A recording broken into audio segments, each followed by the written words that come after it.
Hey guys, this video is sponsored by Ible. Make sure you guys download the app, follow me, and talk to me on there. This episode of the Blaire White Project is sponsored by Raycon. Premium audio products from Raycon are the best way to go this holiday season. So right now, go to buyraycon.com/BlaireWhite to get 15% off site-wide with the code HOLIDAY, plus free shipping. That's code HOLIDAY at buyraycon.com/BlaireWhite for 15% off your Raycon purchase. Buyraycon.com/BlaireWhite. And thank you so much to Raycon for sponsoring this episode of the Blaire White Project. All right, you guys, let's just jump right in. So I am sincerely sorry for the fact that there was no podcast episode last week. You can probably hear it in my voice. I am getting over being sick. And the funny thing is, it's not as though I had just like a damaged voice or like kind of lost my voice. Last week, I straight up could not make a noise. Like I would open my mouth and it'd be like, ah. So talking for an hour, running this mouth was just not an option. But that's also so frustrating because I talk for a living. So I was going through it last week that I couldn't talk to you guys. Trust me when I say it, I have a lot to fucking say this week. Despite the fact that you can still hear it in my voice that I'm sick. Listen, today I'm going to have to be a little bit on the defense because Media Matters decided to run a disgusting article, including yours truly, this morning. And I'm going to try not to swear a lot in this episode. I'm angry. Okay. Not swearing is going to be difficult, but YouTube doesn't like it when I swear. So trying to be good. Anti-LGBTQ hate has increased on Twitter since Elon Musk officially acquired the company. And they have this graphic including all of these anti-LGBTQ accounts that are supposedly growing under Elon or whatever. And yours truly is on this list, sandwiched between Babylon Bee and Allie Beth Stuckey. I'm not sure who that is, but Babylon Bee is like a satire website. So listen, they have Gays Against Groomers on there, Tim Pool, Jack Posobiec, Jake Shields, all my friends. This is officially the cool kid list, but I will say, like, the fact that a trans person, me, Gays Against Groomers, a group of LGBT people, and I say LGBT because they have people from every acronym part of the organization. Andy No was on there. He's gay. You know, it's like, Media Matters is a joke of a publication. We've known that for a long time, right? But the problem is you have a situation where, and I'm going to pull up the author of this publication, Kayla Gogarty. This episode of the Blaire White Project is sponsored by ShipStation. All right, you guys, it is officially the holiday season. It's the happiest, but also in some ways the most stressful time of the year.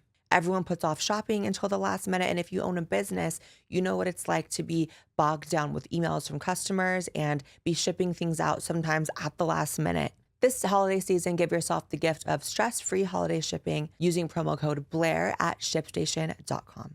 Use promo code Blaire at ShipStation.com to sign up for your free 60-day trial. That's ShipStation.com and promo code Blaire. Says Kayla is a deputy research director at Media Matters, where she has worked since September of 2018. She holds a master's degree in chemistry research from Stony Brook University and has a background in LGBTQ media and advocacy. Now, listen, Miss Gogarty, I don't know your story other than this. Your work has amassed you since 2018 working for Media Matters a total of 800 Twitter followers, which is about a fraction of what my dog's account has that I haven't posted on since I think 2018. And it's not about like making fun of someone for not having followers, because frankly, I like people who don't have social media more.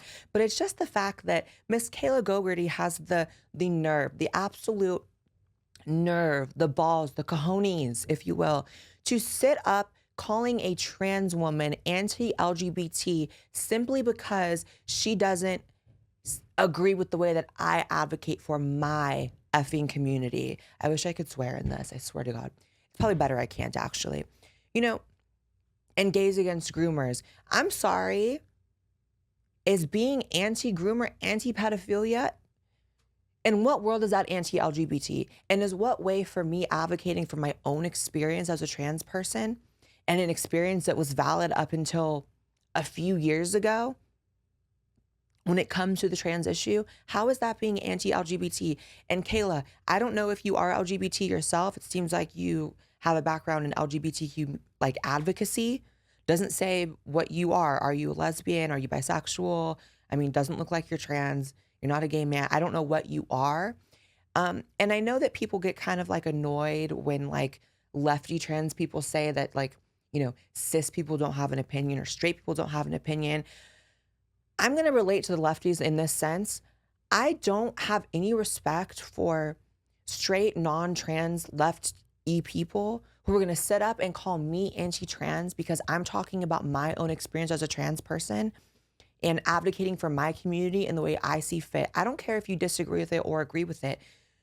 The fact that you can fix your mouth to call me anti-trans or anti-LGBT simply because I'm going about it in a way that doesn't necessarily look like how you're used to seeing it, I don't care. I have dedicated my life, literally, my entire career, even though I talk about things other than trans issues, the bulk of my career and the bulk of what I spend my time doing is advocating for rationalization in the trans community to improve the standing and the perception of trans people in the eyes of the world, for which it is it's bad, the way that the world views the trans community. I've dedicated my life to trying to fix that. I don't care if you and I see eye to eye on how I'm doing it or how you're doing it.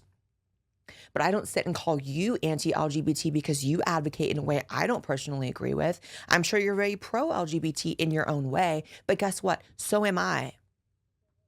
So am I, Miss Kayla Gogarty, who's been at Media Matters since 2018 and has 800 followers. I don't care if it makes me sound stuck up. I don't care if it makes me sound big-headed or self-absorbed or self-interested. I know for a fact I'm making a positive impact in the world when it comes to the ways in which I advocate for trans people, because I get nothing but emails and DMs saying so every day. On an hour-to-hour, minute-to-minute basis, I'm getting messages from people, straight people, non-trans people, people living in deep red areas of the country who say, I never got the trans thing until I watched your content. And I'm sitting up here being called anti-LGBT by the Kayla Gogartys of the world, by Media Matters, Gays Against Groomers, whose sole mission is just to like defeat pedophilia, has to get called anti-LGBT despite being made up of solely LGBT people. It's just disgusting. And guess what? It's not as if Kayla has this huge reach that I'm like, oh my God, being freaked out. It's the fact that we have a system now where what is written on Media Matters is pushed to the top of the algorithm when you Google everyone's names that's on this list in Google, because Google's biased as well. So this becomes the narrative. Blaire White being anti-LGBT becomes the narrative because random basics named Kayla Gogarty writes so on Media Matters. And it's disgusting. Media Matters is not credible. Media Matters is a joke. But they're going to get pushed to the top of the algorithm on Google when you Google any of our names now because of this. So, Kayla, you should be ashamed of yourself for that. I truly believe you should be ashamed of yourself for this. If you can't understand that LGBT people are not a monolith, and granted, I'm not going to get caught up in defending each and every person on this list because I don't even know every person on this list. Maybe one of them is anti-trans, anti-LGBT, whatever. I don't know. I know Tim Pool isn't. I know Gays Against Groomer isn't. I know Andy knows gay himself. So I'm not going to get caught up in defending each individual person.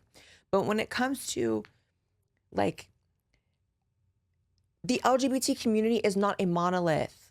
And just because you don't keep up or agree with every single sentiment the community comes up with, for which that's constantly evolving every 5 minutes, the fact that you have to get called hateful for it or anti-LGBT because of it, that's how I feel about that. Try not to swear, so I'm just going to do this. Done with this.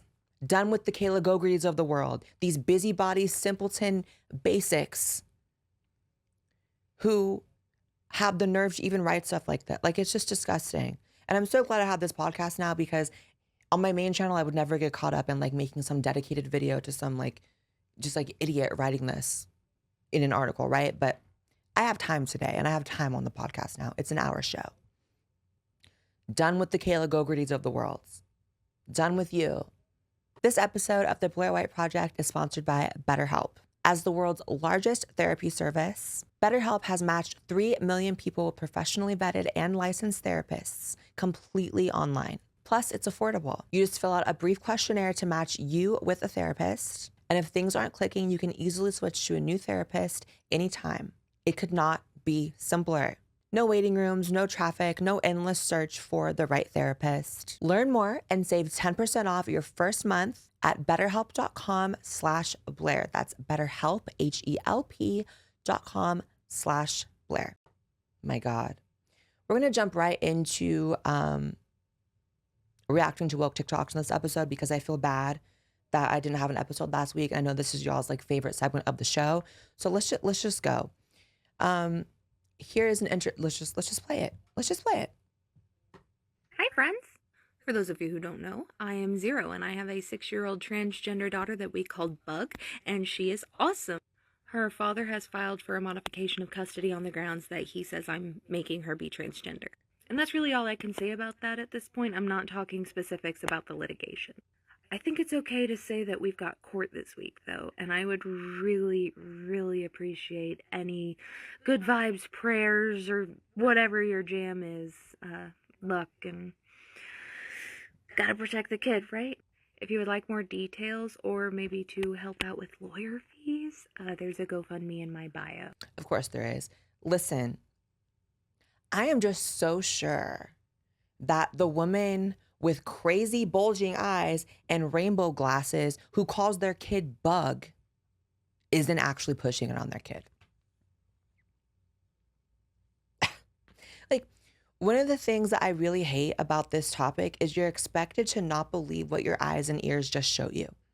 Like, this woman whose entire personality is so engulfed with LGBT stuff that she is wearing rainbow glasses, who just so happens to have a transgender 6-year-old who she calls Bug, and whose dad is claiming that she's making them be trans. Yeah, I'm sure you're the correct one in the situation. Jesus Christ. Like, the amount of people that would have ended up trans, that are just gays and lesbians, that I know in my life, if they had a parent like this, who gets all close up in the camera and her eyes are like this, like, this woman is insane. And I feel so bad for the child. Like, I'll even say this. Even if this child genuinely, like, ends up being like a trans adult who's happy and turns into like a Buck Angel or a Blaire White, or name any other trans person who's content in their transition, even if that's the case, good luck with this as a mother in every other kind of context. Like, holy crap. Like, you can just see the insanity, and I don't care. I'm not going to pretend like you can't. Like, what? My God. I have a 6-year-old trans kid named Bug. But the dad's the one in the wrong, sure. Good luck to the kid. I feel genuinely bad. I'm not making a joke out of that. I genuinely feel bad. Next one. Biological sex is fake. Yes, we all know that gender roles are fake, but do not say to a trans person, biologically male, born female, male-bodied. No, no, no, no, no. There is no biological criteria for gender that is both universal and a binary in human beings.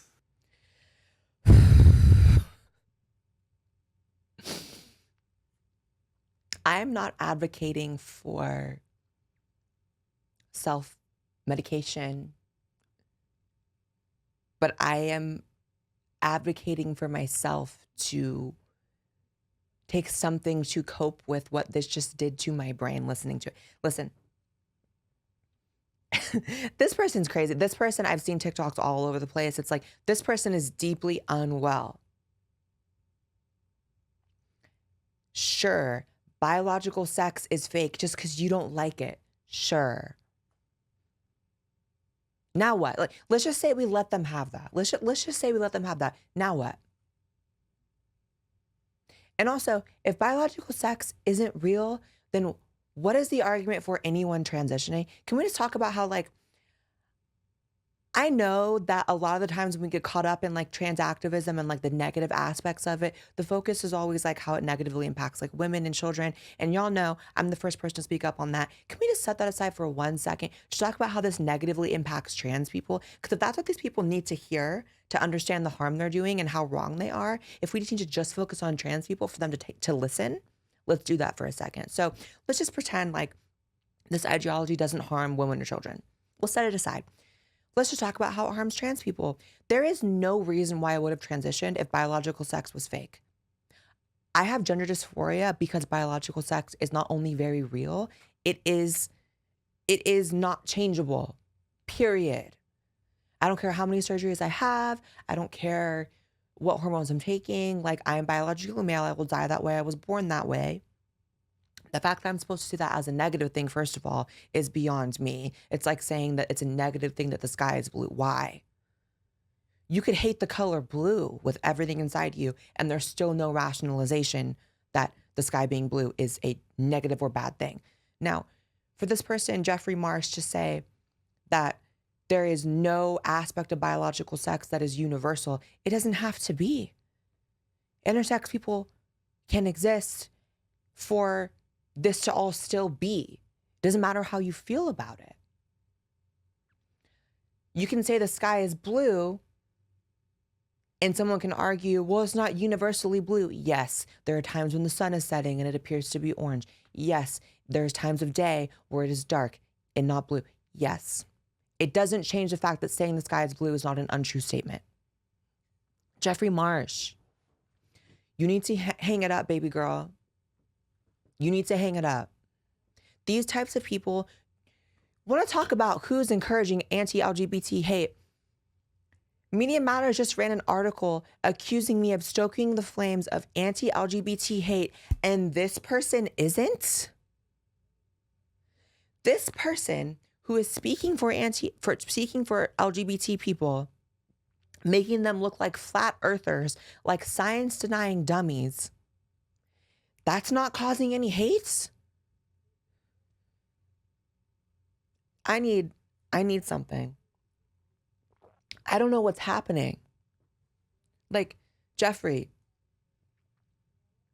All the worst people seem to be named Jeffrey. I can't do it. Jeffrey Epstein, Jeffrey Star, Jeffrey Mark. Like, let's get together with the Jeffreys. Do not name your kid Jeffrey. They're going to end up wearing some kind of crazy eyeshadow on camera talking about biological sex is not real. Listen. These people do not understand, and they should statistically, right? Because LGBT acceptance has been on decline for years now. Funnily enough, coinciding with the rise of this crap. Because let's be very clear. This non-binary, for which, go ahead and look up the term non-binary on Google and you can see that it was literally a phrase that wasn't even being used before 2014, 2015. Gay marriage was legalized in either 2013 or 2014.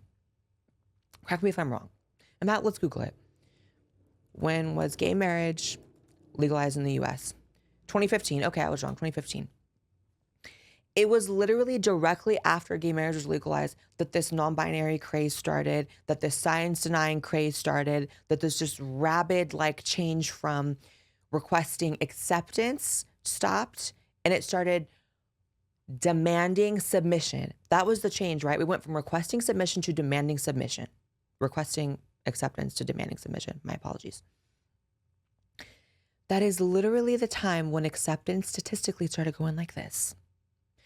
Your way isn't working, Jeffrey Marshes of the world. It's doing nothing but harming us. And then I'm supposed to sit here and just take these hit pieces being written on people like me and just be like, I'm supposed to really rethink my positions when I'm doing the opposite of these people who are directly responsible for acceptance declining.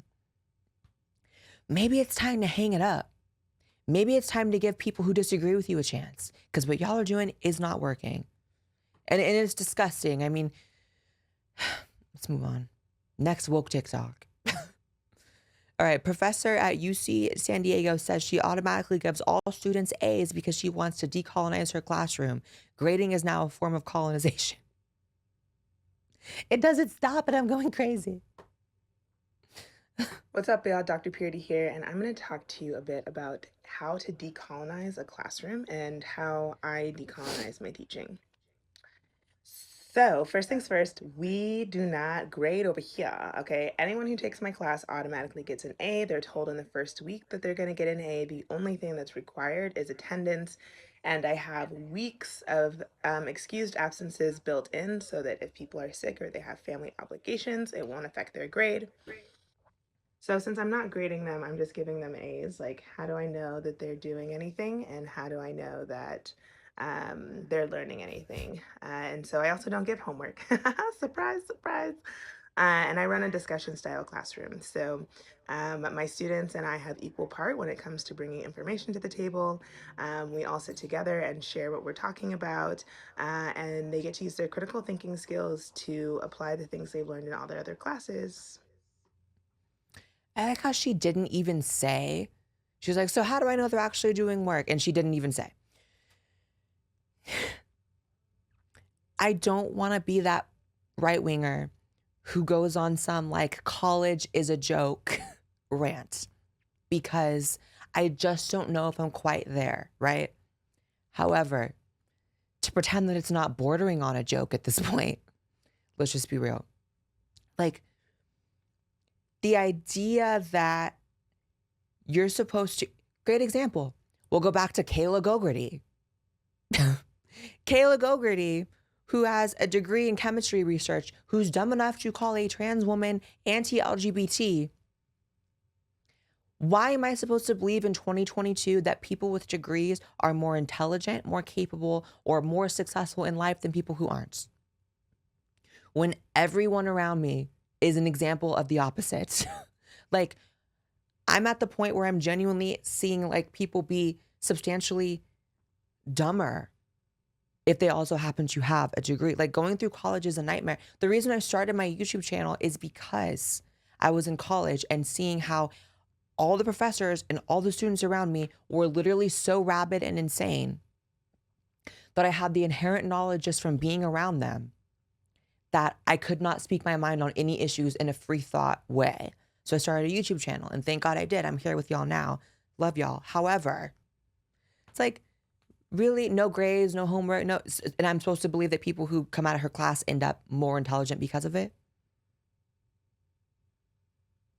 Girl, you need to figure out how to decolonize your brain because something's wrong. Period. Like, something is wrong.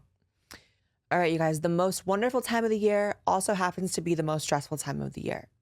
Everyone puts off shopping until the last minute. And if you have an online store, you know what it's like to be hit with orders all at once at this time and getting emails on emails from stressed out customers. And it's going to stress you out. And when you're absolutely buried in emails and orders from stressed out customers, trust me when I say you are going to wish you had ShipStation on deck. So now's your opportunity to make that happen. ShipStation turns holiday ship storms into smooth sailing, so you can keep your customers happy and still find time to celebrate the holidays the way that you want to. And with a free trial and quick setup, it's the perfect time for you to jump on deck and get ShipStation in your life. Shout out to Daily Look, who is also a customer of ShipStation. So this holiday season, give yourself the gift of stress-free holiday shipping using ShipStation. Use promo code Blaire today at ShipStation.com for your 60-day free trial. That is ShipStation.com, promo code Blaire. All right. The New York Post. Latest Twitter files reveal secret suppression of right-wing commentators. I am late talking with the Twitter files because I wasn't able to do a podcast last week, which sucks because there's so much to talk about here.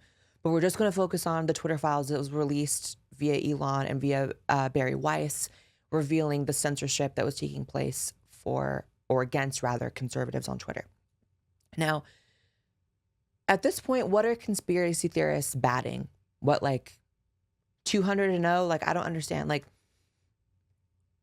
the gaslighting that has taken place for years on Twitter about how there's not really any censorship on Twitter. It's conservatives being babies. It's just conservative ideas being unpopular. It's all in their head. They're And then Elon just drops that no, there 100% was mechanisms in place. He even specifically said Charlie Kirk was among them, Liz of TikTok was among them. Like, they showed that there were literally badges and lists that they would attribute to different commentators saying that this person is search banned, this person is banned from trending, this person's reach is minimized. They were literally throttling really every major right-wing account. Which, by the way, is really crazy that there was still, like, it's not as if they stopped the careers of these people, which just goes to show, like, these ideas, when they are not being throttled and met with censorship, are actually popular ideas. And it really says something about leftist ideas that they can only survive in, first of all, an echo chamber, and second of all, amongst massive censorship and throttling. Like, that's what I don't understand. What do you think it says about your ideas that they can only exist in areas where anything to the contrary is banned? I would not feel very confident about my ideas if I was on a website where leftists were getting banned left and right, where like a tweet that could have gotten 100,000 likes got 20,000 because it was being throttled, like, of ideas to the contrary of mine. Like, are y'all okay? Like, is there any explanation? I haven't seen any leftists even really talking about this, which is amazing. I mean, it's really, in the Twitter files, they also release how the FBI colluded with Twitter to get Trump banned despite not actually violating any rules. And it really is amazing now that Trump is like unbanned from Twitter. It's like one of the things that you can see on Trump's account is that his like second or third most recent tweet was like, please don't be violent. And he was banned for apparently inciting violence. It's like, this is the problem. If we don't have a level playing field in discourse, how can we even heal as a country? We are in such a broken place right now as a nation, as a people. Mankind just feels so broken. And it's like, I'm so glad that Elon has bought Twitter. Not everything he's done I agree with. I think he's really like kind of turned the blue check thing into a little bit of a joke. And like, I don't know, I think there's value in, as someone who's a public person, and I know people who are not public figures are going to get triggered by this. It's like, there is something to say about a blue check being next to Blaire White's account and not like accounts that are pretending to be Blaire White. You know what I mean? It's like, not everyone should have a blue check, period. Just because you pay for it. It's like, so what? Someone can make an account tomorrow that looks exactly like my account, pays for a blue check, gets a blue check, and can tweet a bunch of shit. It's like, granted, Media Matters is going to run a hit piece on me regardless if it's real or not. But you know what I mean? It's like, I don't agree with everything Elon's done. That's the long and short of that little mini rant. However, no one has done more for free speech and for transparency than Elon. Like, Elon has done more for free speech than anyone in the GOP in the last decade, which is actually pretty sad. We had a Republican White House. We had Republican every branch of government in the beginning when Trump came in, and nothing was done, which was a huge failure on Trump's part. I mean, the fact that Elon comes in and does more in just a few months for it than Trump did, it's kind of like, that's a massive L for Trump, among other things. I mean, giving the presidency over to effing Fauci for the last year of his presidency was a huge flop. It's like, I don't want to get into like why I'm annoyed with Trump, because we're just going to be on that forever. But the fact is, I'm very grateful that Elon is being so transparent. One of the other things he's really revealed is that there was a point where Twitter was literally not just neglecting the CP problem on the platform, but actively refusing to take it down, actively refusing to ban accounts that were posting it and partaking in that behavior. And then had the nerve to ban the word groomer while actively refusing to take down CP. I mean, it doesn't get much more devious than that. Like, I don't know. A lot of people are mad about Elon owning Twitter. Don't really see a lot of rational arguments why. It is what it is. Premium audio products from Raycon are the best way to go to make sure everyone in your life is happy and has a smile on their face when they're opening their gifts this holiday season. And for the next month, Raycon is going to have a countdown to Christmas with a new pop-up flash deal for you to take advantage of every single day. And listen, you can now find Raycon in stores like Kohl's, Walmart. But let me tell you right now, you are always going to get the best deal when you go to my link, which is buyraycon.com/BlaireWhite. The Raycon website also offers free shipping, free returns, and buy now, pay later options, plus a 30-day happiness guarantee. Right now, go to buyraycon.com/BlaireWhite to get 15% off site-wide with the code HOLIDAY, plus free shipping. That's code HOLIDAY at buyraycon.com/BlaireWhite for 15% off your Raycon purchase. That's BUYRAYCON.com/BLAIREWHITE. Thank you so much to Raycon for sponsoring this episode of the Blaire White Project. And now on to the rest of the podcast. All right, you guys. This one's going to be a lot. Just hear me out and stick with me, because everyone gets very emotional about this story. Casey Anthony's not guilty verdict shocked America. A new documentary says we got it all wrong. Now, I watched the 3-part Peacock documentary, or it's like a docu-series on Casey Anthony. Now, unless you lived under a rock, you know exactly what Casey Anthony was accused of, which was murdering her toddler. She got off. She did not go to prison for it. She was found not guilty. Very controversial verdict. It was the OJ of my generation, right?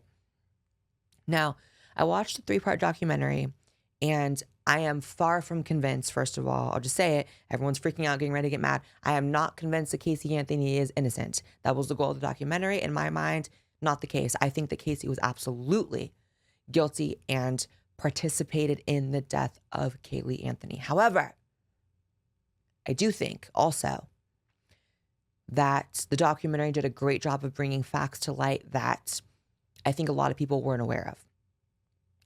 It is my opinion, after watching the documentary, that the dad had more to do with it than previously thought or assumed. I think the dad is incredibly creepy. I think that it was a joint effort, that multiple people took part in the death of Kaylee Anthony, this poor sweet girl. And I think the dad is guilty in part as well. Again, I'll say it. I think Casey Anthony is guilty, but I also think the dad is. And people get very emotional and very upset when you say that. And it's like, I understand. It's a very emotional case. But I don't think that just because Casey Anthony is a demon doesn't mean the dad isn't. Like, there's a lot of stuff to consider. The fact that the dad was a retired cop, and, you know, they were interviewing like the cops who were working on the case. And it's like, the cops had like no reason why they just blindly believed everything the dad was saying. Other than like, he just seemed like a trustworthy guy. They never ran the dad's phone records, but they ran everyone else's phone records. Like, I think the dad had more to do with it than people think. Do I think Casey Anthony should have got off? Like, not guilty? No. But I think that the dad was not looked into enough, and there was a lot of really shady things that went on with the dad. That's all I'm saying. I think I highly suggest people watch it. People are very upset. It's a controversial, you know, thing or whatever. But unpopular opinion here, I don't think that, you know, we live in America. Casey Anthony, even though in my heart of hearts, I believe that she killed her kid, or at least took part in killing the kid, she got off. She was found not guilty by a court. I think she has every right to tell her story. You have every right to, you know, speculate that it's bullshit, to insist that it's bullshit, to hate her. But I'm sorry, in this country, if you are found not guilty, you have a right to talk. So the fact that, you know, everyone's like, she should have never gotten a chance to speak, I think she definitely should have gotten the chance to speak. I think if for no other reason, it's going to show, like, sunlight is the best disinfectant. It's the same thing with the Kanye stuff. Let Kanye talk, so you can see what a moron he is. You can see how anti-Semitic he is. Let Casey Anthony talk so you can further believe that she did it. Because at the end of the day, she got off. And this is America. This is a free country. She can talk.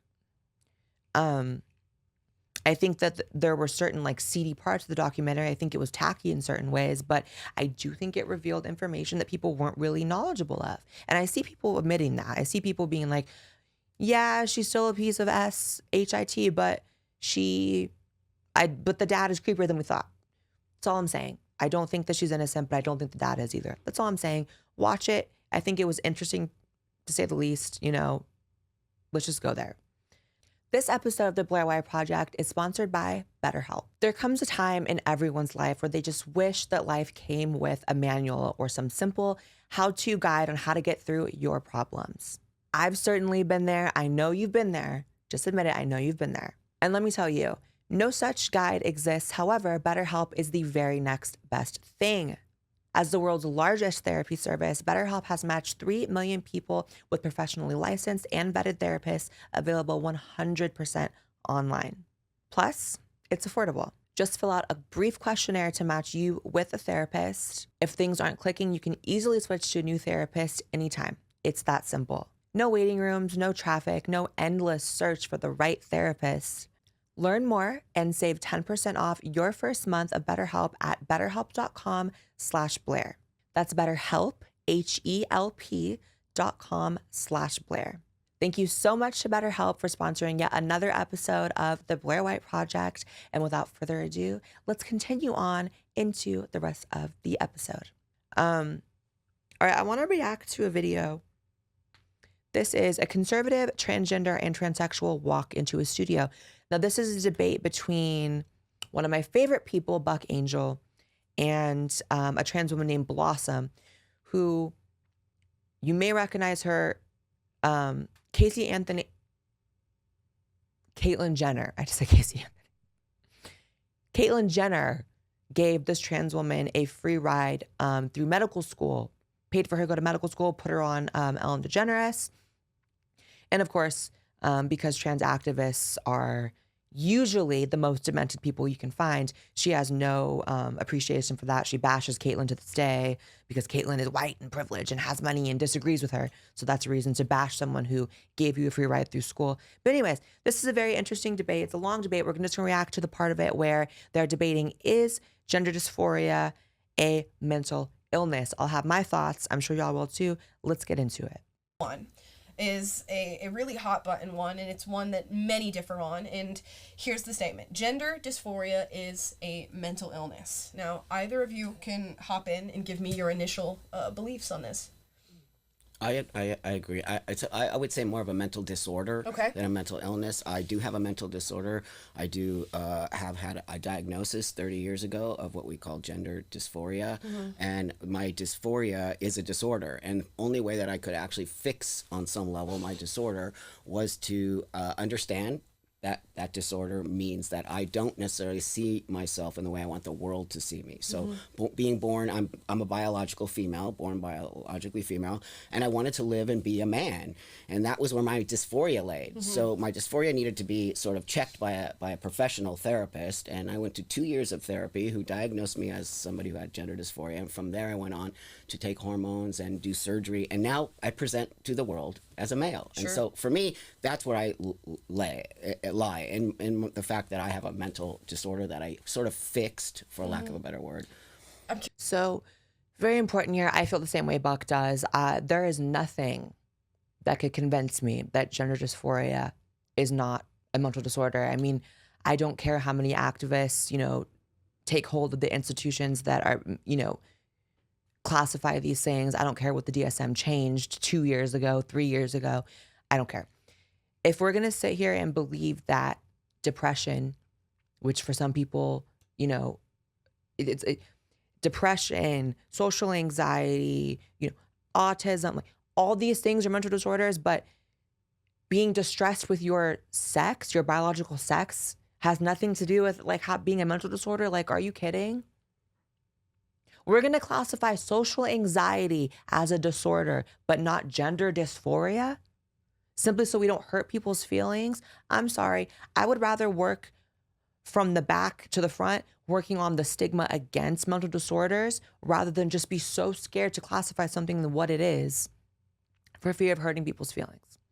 Also, how are you going to argue that these surgeries and these treatments should be covered by insurance if you're not going to admit that there's some sort of mental disorder attached to it? It doesn't mean it's a bad thing. I don't personally see a stigma against mental disorders. People suffer with them. People get over them. People get help for them. In some ways, they make certain people a more well-rounded individual. I know that sounds crazy, but it adds to their personality. It just is who they are.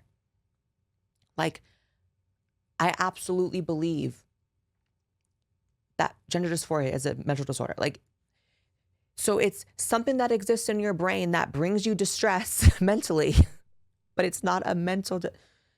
People really blow me. Like, I just can't. Curious to hear. So you identify as transsexual, and, Yes. and that's how you're introduced, which is obviously very different from transgender. Yes. Can you explain that background so that people at home know what you mean by that? Sure, great. Yeah. Thank you for asking. Of course. So today we have what's called transgender, and we have also transsexual. Transsexual has been sort of pushed out of the narrative in the trans space. Yeah. And I think because people call it antiquated, old, some people feel it's on some level like a derogatory statement. I disagree.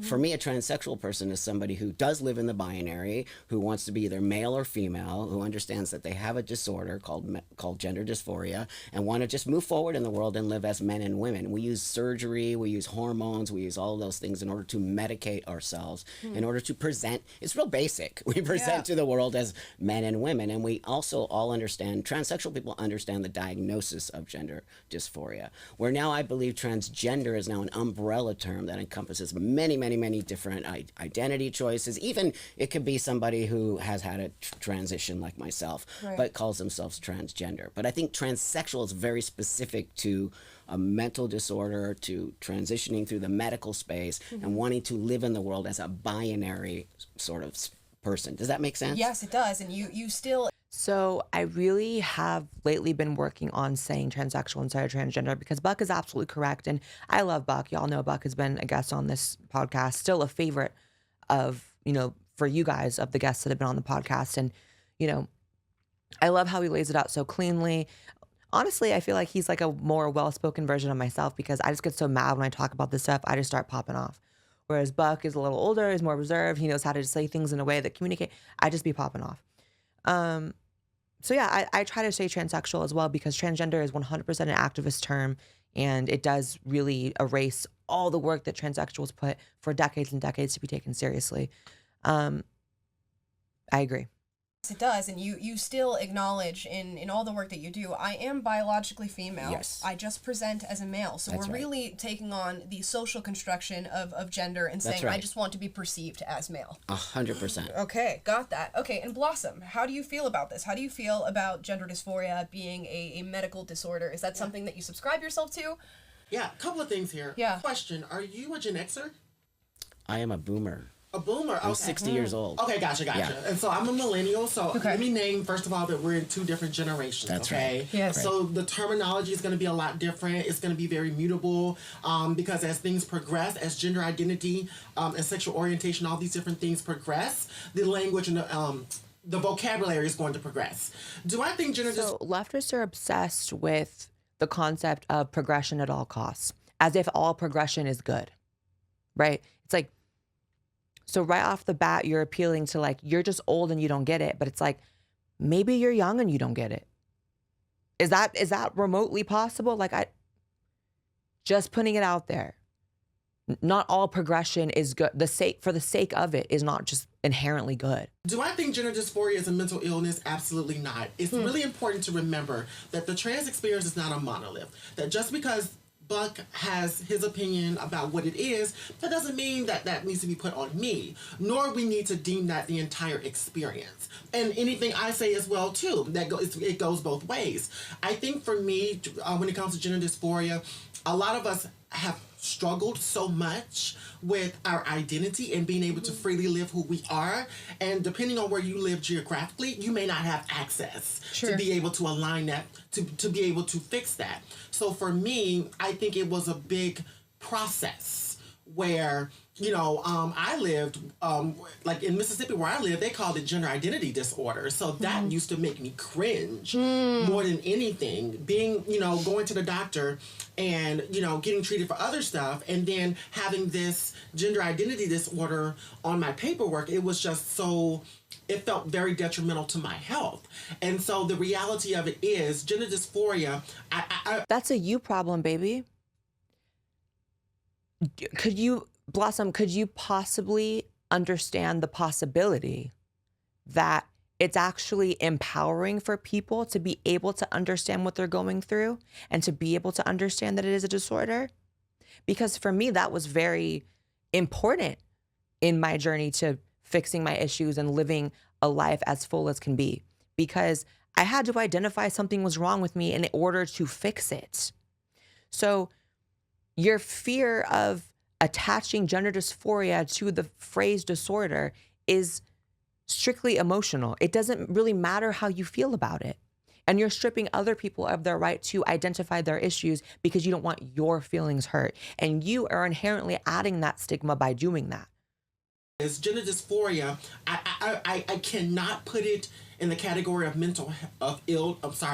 I cannot put that in the category of mental illness, because I think mental illness in itself is already stigmatized so much. So are we not going to put schizophrenia, depression, any other mental health issue in the category of a mental health issue because it's stigmatized?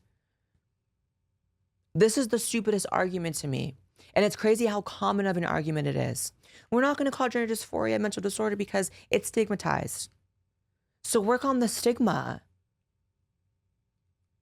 Like what? It's like saying, we're not going to put tigers in the category of predator because that's stigmatized. So then someone walks up to a tiger and then gets eaten. How is that helping that person? Like, are you... I'm trying to be nice in this one. That putting gender dysphoria there and aligning it with trans and non-binary folks, because I also want to bring my non-binary siblings into this. Interesting. You know, I hate when they do the sibling thing. As if Blossom is my sister because what, we both got breast implants? Like, I don't understand. Like, no one is my sibling because they're also trans or also in the LGBT. It's like, I don't know. That's just me being petty, but like, I hate that.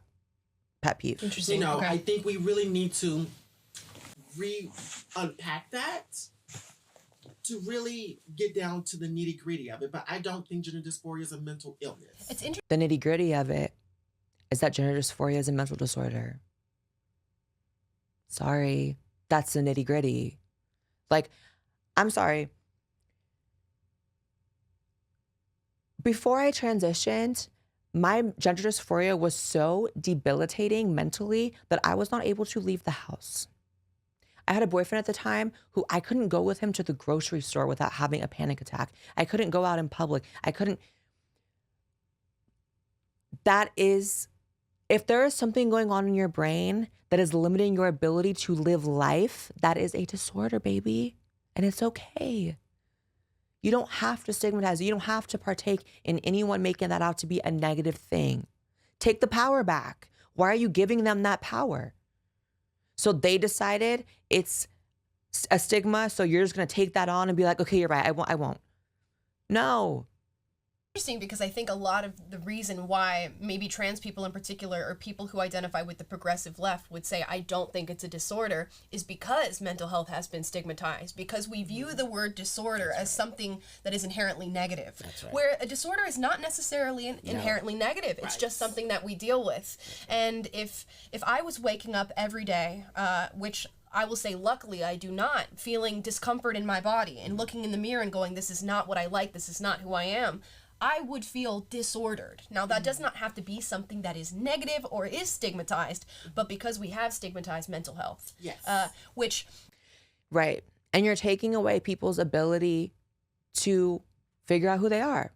That's really all I have to say about that. I hate that conversation. It is so dumb. You know what's crazy? It's like I've officially been on YouTube long enough that when I started my channel, it was listed as a mental disorder in the DSM-5. And then activists got, a hold of it, and now it's not. But it's like, that doesn't actually change it. So I can't. Kanye West named Anti-Semite of the Year by the Jerusalem Post. I mean, is there anyone who deserves it more? I don't understand. It's like, one of the problems with like being late on the podcast this week and not coming last week is I didn't get to talk about all the Kanye stuff, which in my last main channel video I said I would. My take on it is that Kanye is severely mentally ill. And specifically talking about his appearance on InfoWars with Alex Jones, and then he went on Gavin McInnes, and he further elaborated that he does not look at Jewish people as individuals, that he does not give them a clean slate when he meets them, that he sees them all as inherently bad. That is flat out objective definition of what anti-Semitic behavior is. I don't understand. Actually, I do understand. I'm lying. I was going to say I don't understand why so many people, and by so many people, I mean like more than I would have thought, people on the right are attempting to give this a pass because the right is not immune to being captured by celebrity. And it is so rare that we have a celebrity saying things we agree with, not saying the anti-Semitic shit, but other right-wing talking points that he's been putting out there. It's so rare that we have a celebrity that comes along that's willing to agree with us, that everyone jumps at it, everyone's frothing at the mouth. Oh my God, we have Kanye saying things we agree with, that now that he's going this far. I've seen some people, not most or not even a lot, but some right-wing commentators like toying with the idea of, well, what he really means is, just love everyone. What he really, stop. How can he be sitting here saying that the real message of why he's praising Hitler is that you have to just love everyone, including Hitler, when he's also saying he doesn't give Jewish people a blank slate when he meets them? That's not Christ-like. That's not love. I don't understand. And then you have Kim Kardashian, who is reevaluating her relationship with Balenciaga while at least admitting that it was disgusting what they did. And everyone on the right was jumping on an F Kim train and saying, F Kim, my tweet condemning Kim Kardashian went semi-viral, and everyone on the right was like very anti-Kim. But then Kanye West wears Balenciaga, defends Balenciaga, and everyone's like, well, what he really means is love everyone. Calm down. If he meant love everyone, he wouldn't have said he doesn't give Jewish people a blank slate when he meets them. He's on some hateful bullshit. And if you can't just say that, I don't know what's wrong with you. I really don't. I mean,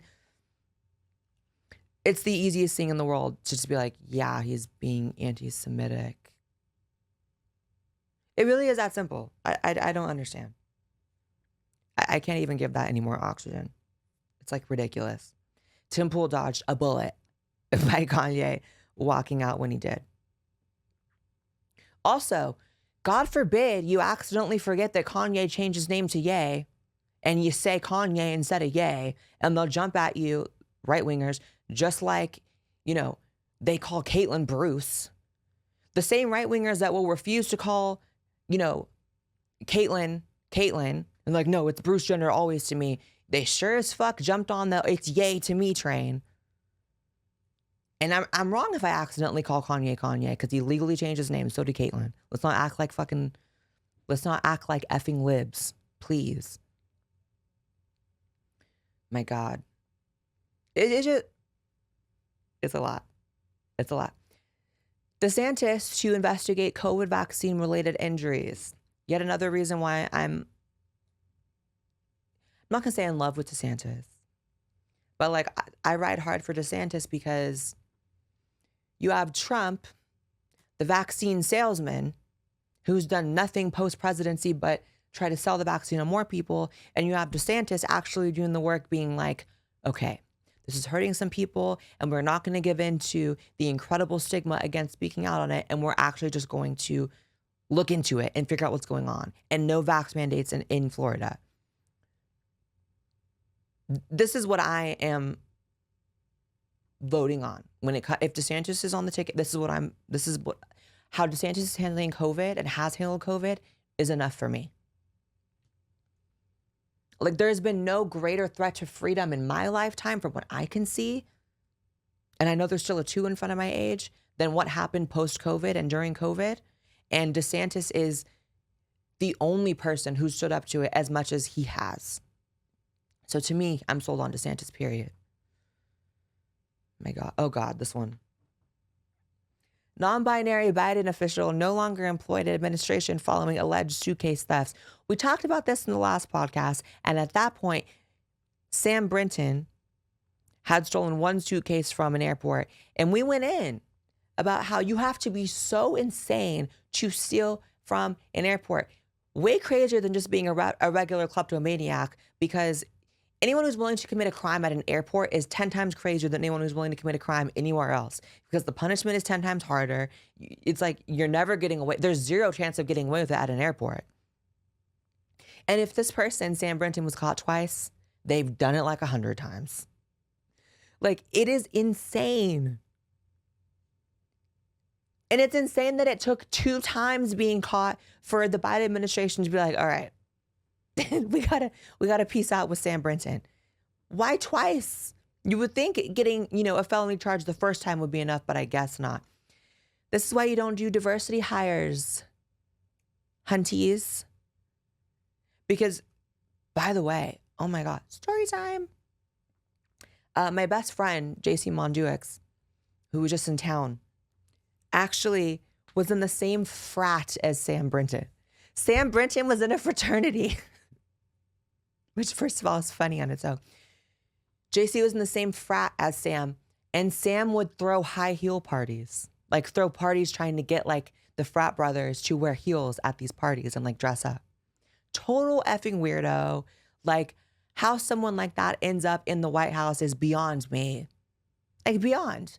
And can we just speculate, like, what exactly was Sam doing with the clothes? Like, you're stealing women's suitcases, specifically women's suitcases.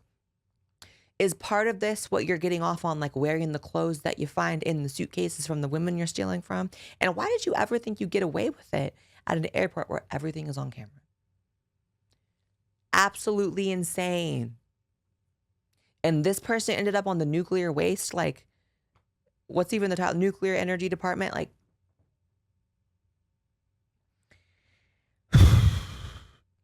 this is the administration of diversity hires. Kamala Harris herself was a diversity hire. I'm not saying that to be offensive. I'm saying that to be objectively accurate because Joe Biden said he was going to hire a black woman as a VP. He guaranteed that. And then you got Kamala. Not based on credentials. The person that's a heartbeat away from the presidency was a diversity hire. And look how the other diversity hires in the administration are going. Insane. In the effing membrane. Like, I just can't. We really need help. The next story gets worse somehow. U.S. Army investigates incidents of soldiers posing in uniform with fetish gear. Now, if you've been on Twitter, you may have seen these dudes wearing dog masks in uniform. One on the left appears to be taking like an official photo from like in the military. Like, I didn't think these were real at first. I really didn't. I mean, they are real though. What's crazy to me is I thought, correct me if I'm wrong, that like dress code in the military is so extreme that like men can't have their hair past a certain like square centimeter length. Like women can't be wearing any makeup. Like I thought it was strict as hell. And then you have dudes posing in fetish gear in like official like military photos. Like maybe the United States is just over. Like I've seen Tim Pool tweet about how the US is over and we're just pretending like it's not. Like maybe things have just been done. Maybe it's been a wrap for society and we're just pretending like it's not. Because if we're at the point where this is our military, it's a wrap. It's been a wrap. It's like, oh my God. So on Monday, the U.S. Army announced to be looking into photographs of men in military garb sporting dog masks and bondage gear. The behavior depicted in the images, some of which surfaced on social media over the past few days, has come under intense scrutiny, with many calling for those involved to face repercussions. According to USA Today, Army spokesman Maj Jonathan Lewis, Major? Yeah, Major. See, I don't know anything about the military. Said in a statement that the Army was aware of content found on social media reflecting soldiers' activities while wearing uniforms. The incident is currently under investigation. Can someone explain to me, like, I'm not trying to be offensive here because y'all know I'm pro-gay marriage, like all my best friends in life are gay. I don't understand the like dog mask in the gay community thing. And I know it's fringe. I know it's not all or even most of gay men that are into this. But like, can someone in the comments just explain to me what it is? Like, I know it's some kind of fetish, but like, what is the appeal there? Because like a lot of fetishes, even if I don't understand them, I can get behind the eye line of someone who does, right? We don't gotta be too graphic here. But certain things, it's like, I am not into it, but I understand how people can be into it. What is this? Because I don't think it's bestiality, but like, I'm also not confident that it's not. So someone please help me understand that. And let's just be real here. The long and short of it is, it's been a wrap. I love you guys.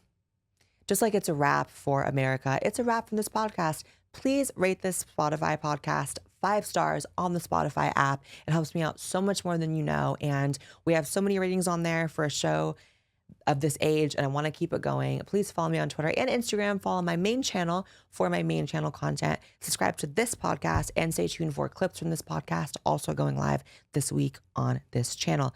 I love you guys. See you next time. Mwah.